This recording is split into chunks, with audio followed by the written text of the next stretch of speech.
Come si trasforma il lavoro in tempi di coronavirus? Le attenzioni, la consapevolezza, il senso di responsabilità che in azienda o nel luogo dove si opera vanno adeguate ai tempi in cui viviamo e nei quali siamo destinati inevitabilmente a rimanere ancora a lungo. Ne abbiamo parlato con uno dei responsabili di Forema, storica realtà di formazione degli industriali padovani, oggi sotto l'egida di Veneto Assocentro, nata dalla fusione di Confindustria Padova e Unindustria Treviso, che prosegue la propria attività grazie agli strumenti forniti dalla tecnologia. Per quanto concerne la nostra società, la nostra azienda, stiamo lavorando in prima linea con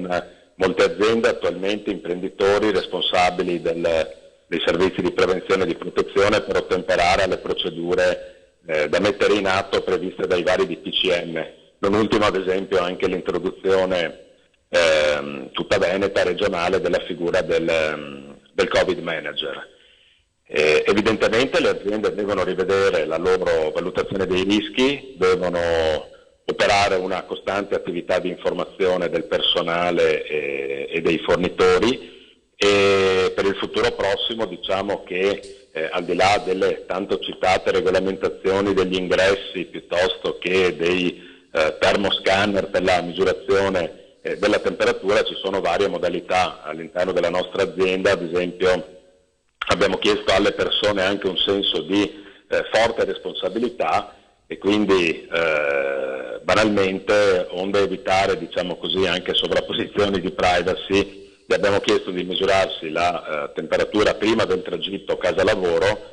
e poi in ogni caso in azienda l'informazione che diamo è anche quello di adibire comunque degli spazi per la misurazione della temperatura e anche un posto sicuro di supporto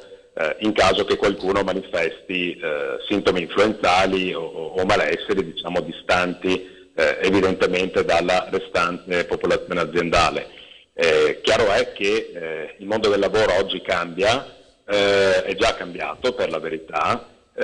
quindi c'è un abbondante utilizzo laddove si può evidentemente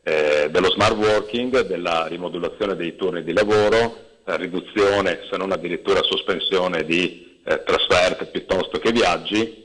e certamente è di particolare importanza il fatto di saper trattare con le giuste modalità diciamo un soggetto sintomatico in azienda. Diciamo che il datore di lavoro si trova a gestire una situazione che gli lascia pochi margini di errore o se vogliamo anche di approssimazione. Certo. E per questo diventa fondamentale diciamo così, essere affiancati sia da collaboratori che da professionisti con un alto grado di preparazione fondamentalmente, che possano offrire garanzie importanti di affidabilità, anche perché va ricordato che gli enti assicurativi pubblici stanno ampliando il caso di infortunio anche per contaminazione da Covid-19.